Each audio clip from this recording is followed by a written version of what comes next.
What's up? Hello. My name is Liz, and you're watching For Booking Out Loud.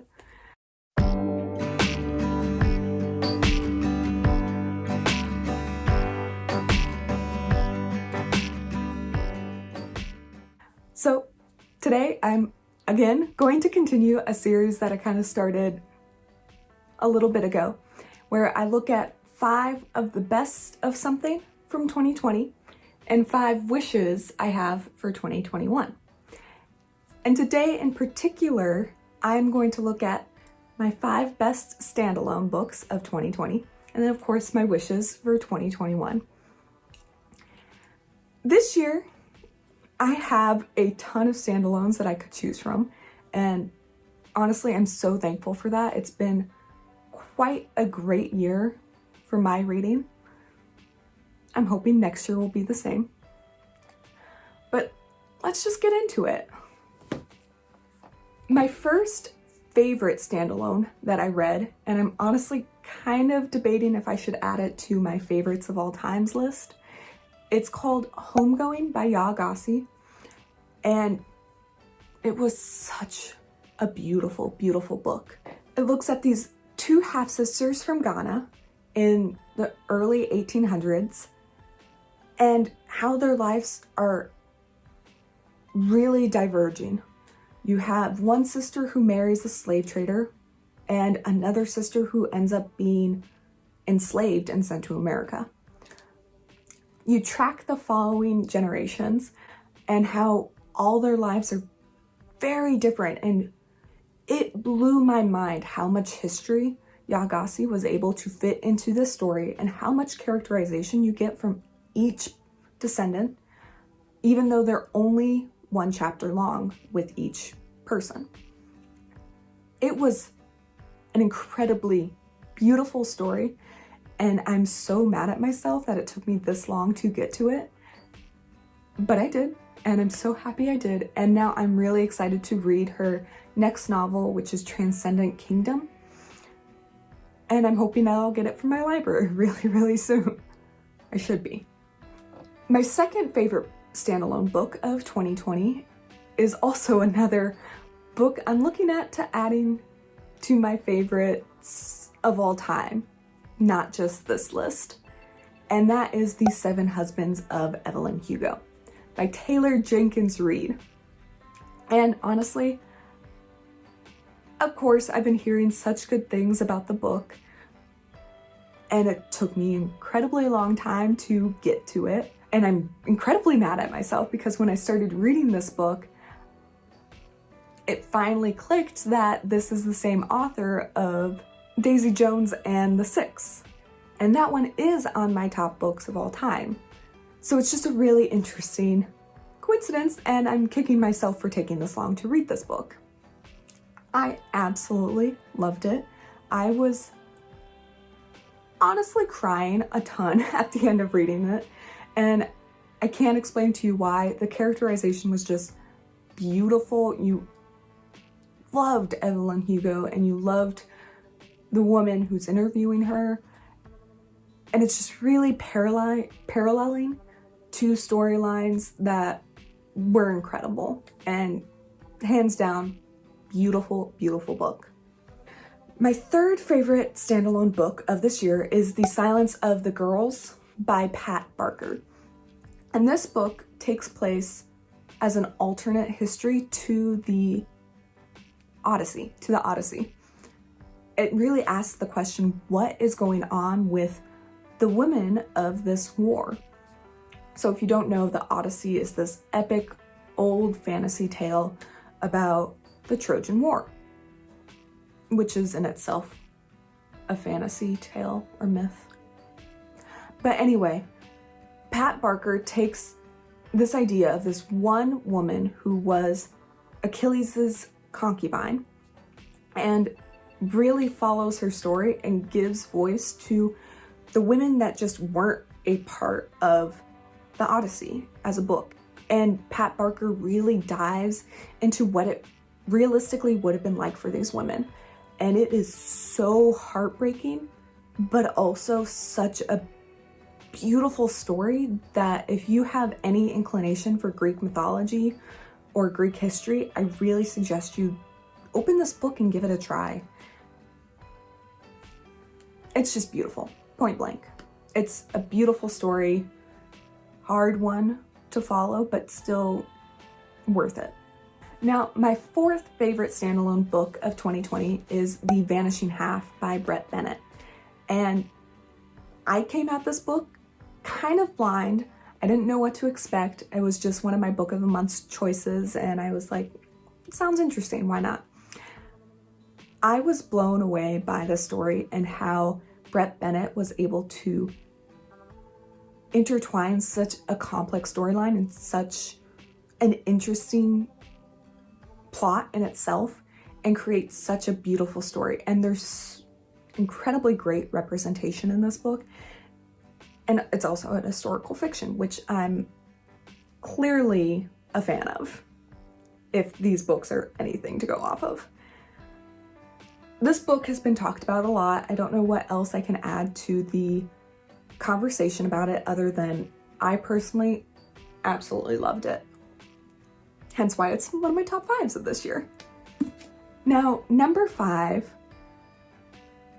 is one that I've read earlier in the year, and it honestly destroyed me. I'm not going to lie about that. It's called The Nickel Boys by Colson Whitehead, and it's another historical fiction. Are all the books on this list historical fiction? Homegoing? Yes. I apparently am in love with historical fiction because this book is also a historical fiction about this orphanage that abused and killed a ton of boys. Not orphanage, I apologize, I misspoke. It was a boarding school for reformed youth, along those lines. And it follows mainly this one boy who was wrongfully accused because he was black and at the wrong place at the wrong time and sent to this boarding school, completely ruining his life. And then it follows this boy and his companions and the torture that they went through at this school. And the ending, it's a beautiful book.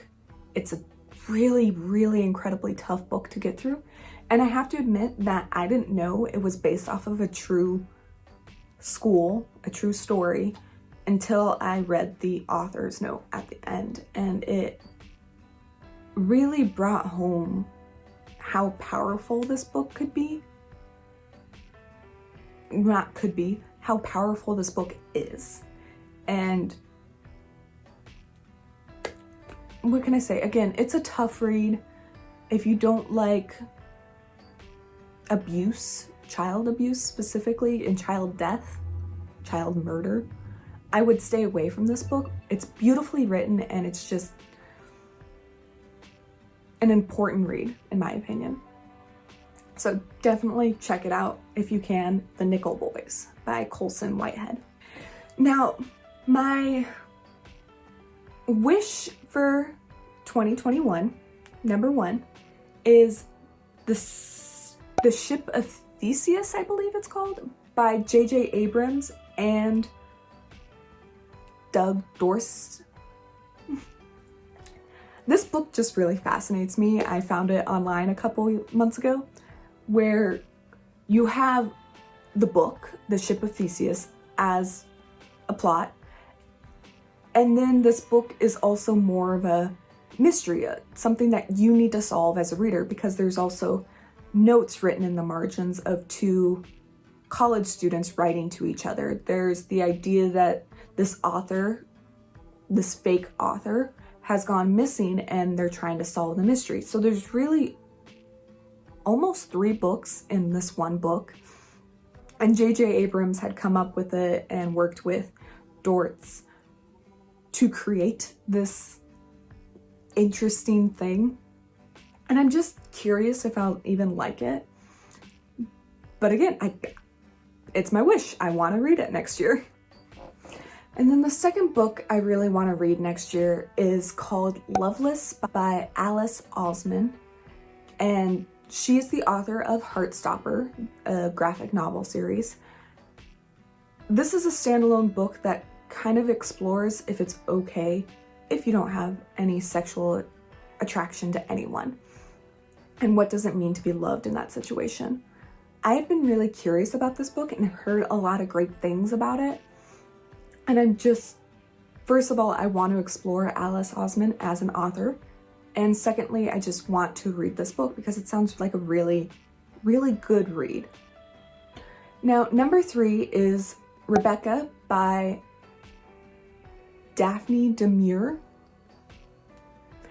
And I'll admit, I don't know too much about this book, point blank. From my understanding, it's a gothic novel classic and something that I want to explore to see if I even like the gothic-esque books in the future. And honestly, I'm curious to read the book so I can watch, is it a movie or a series?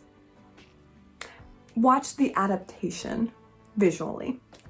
Now, number 4 is The House on the Cerulean Sea by T.J. Klune. Klune. And honestly, everyone on BookTube has been ranting and raving about this beautiful book and how it's really heartwarming. It's kind of like a hug that you can give yourself. And I just want to see if I like it or not. I'm hoping that I can get my hands on it next year through my library and just figure out my own opinions. And then finally, my number 5 standalone book is Ring Shout. It's supposed to be a historical fiction horror on the exploration of the idea that the Ku Klux Klan was really, really horrible. Go figure, right? But really, this book, from my understanding, is exploring the idea that the Ku Klux Klan is trying to take over the world and burn it, I think. And this young black female is the only one that's able to stand in their way. So it's a very, very interesting concept, and I'm really excited to get my hands on it and explore it. Apparently, I really love historical fiction, and I just realized that. So, yay. Those are my top 5 standalones of 2020 and 5 standalones I want to read in 2021. Do you have any books that you're really excited to read next year, or some favorite standalone books of this year? I do honestly want to know, so comment down below, and have an amazing, amazing day. Bye.